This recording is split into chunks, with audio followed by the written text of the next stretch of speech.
મિત્રો, કહેવત છે કે સુખના સાથી હજારો હોય છે અને દુઃખના સાથી કોઈ નથી હોતું. તો ચાલો મિત્રો, તેવા જ પ્રકારની એક કહાની શરૂ કરીએ.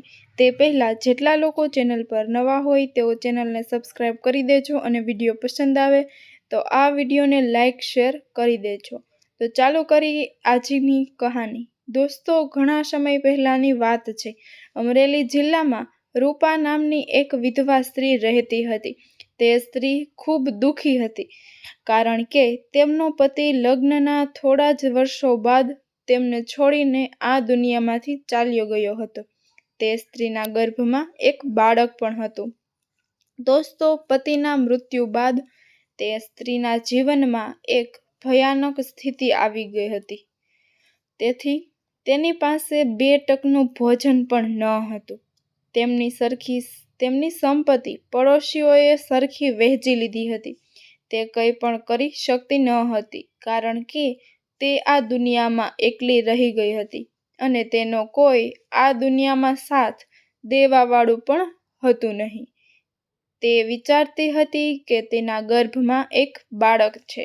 તેના ભરણ પોષણ માટે તે શું કરે અને તેની આવનારી જિંદગી તે કેવી રીતે જીવશે, કારણ કે ભાગ્ય અને કિસ્મતે તેનો સાથ છોડી દીધો હતો.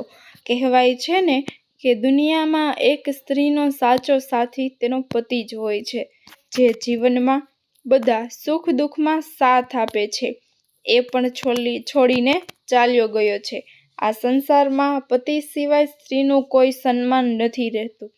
જેવી રીતે પર્વત વગર નદીનું વધારે મહત્વ નથી હોતું, તેવી જ રીતે પતિ વગરની સ્ત્રીનું પણ કોઈ મહત્વ નથી હોતું.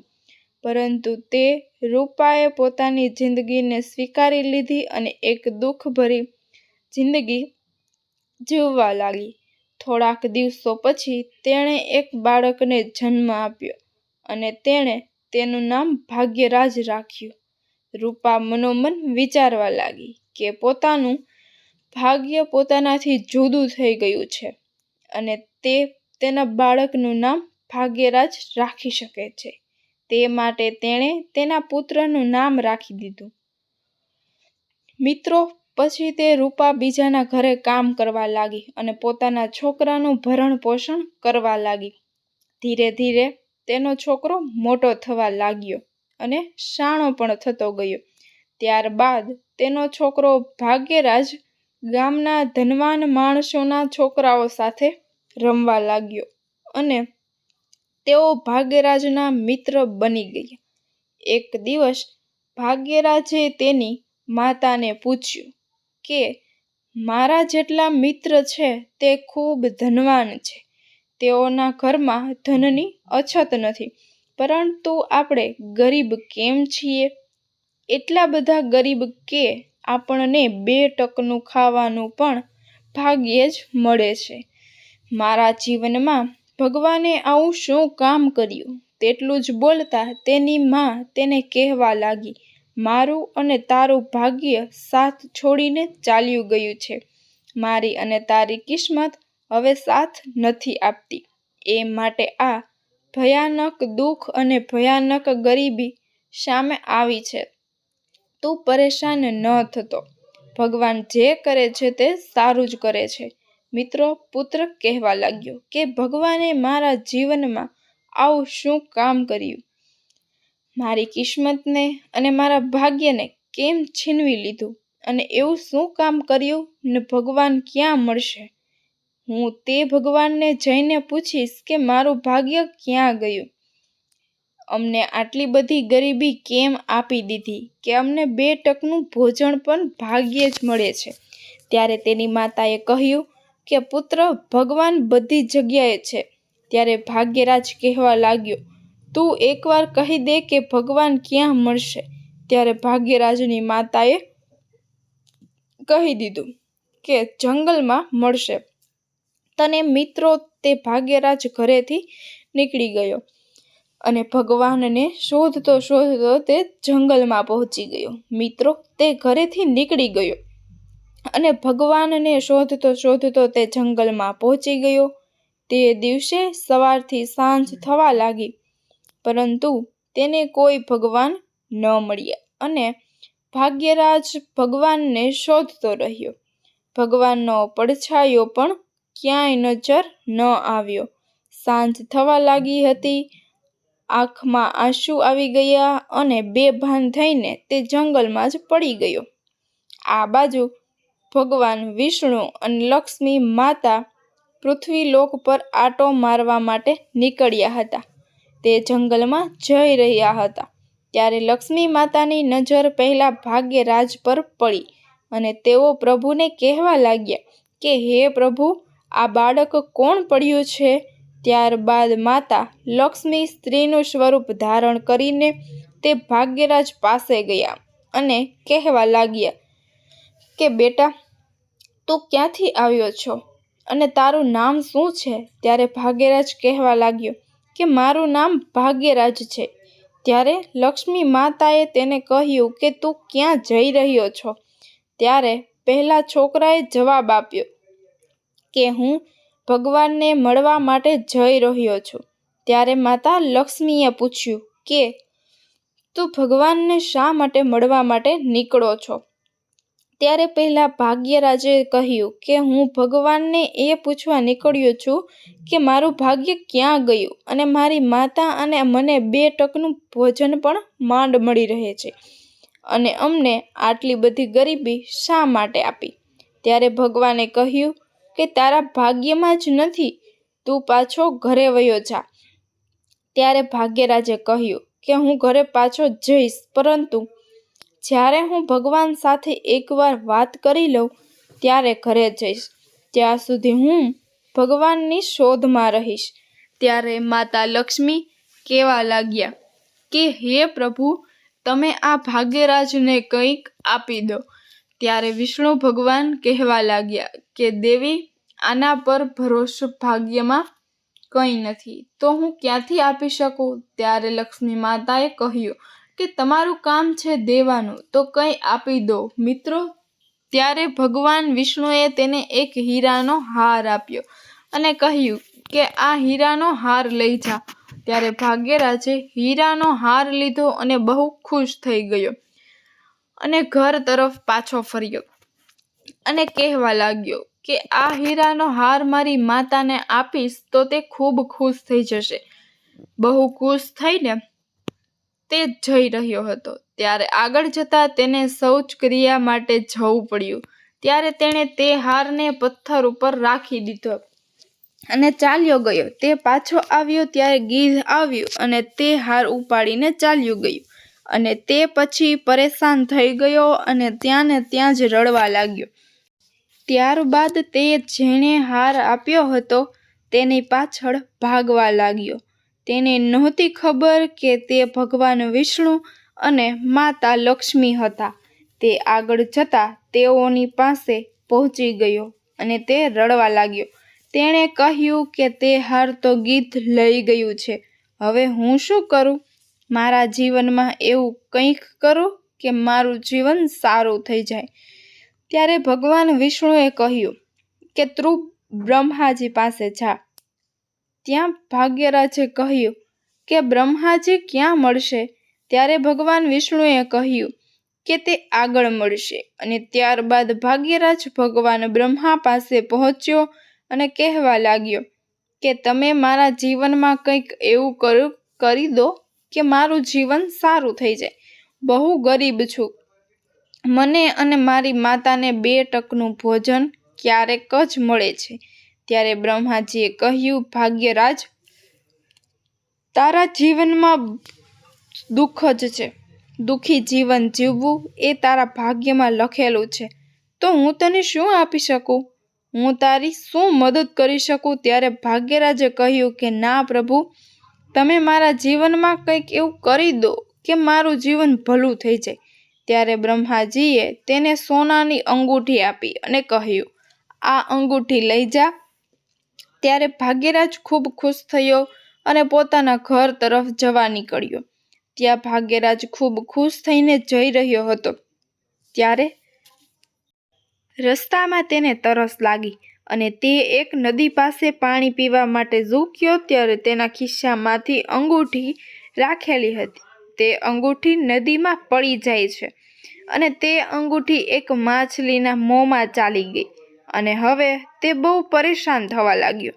તે ત્યાં ને ત્યાં જ રડવા લાગ્યો અને તે રડતો રડતો પોતાની માતા પાસે ગયો અને કહેવા લાગ્યો કે માતા, મને એક હાર મળ્યો હતો, તે ગીધ લઈ ગયું અને બ્રહ્માજીએ એક સોનાની અંગૂઠી આપી હતી, તે પાણીમાં પડી ગઈ જે એક માછલીના મોંમાં ચાલી ગઈ.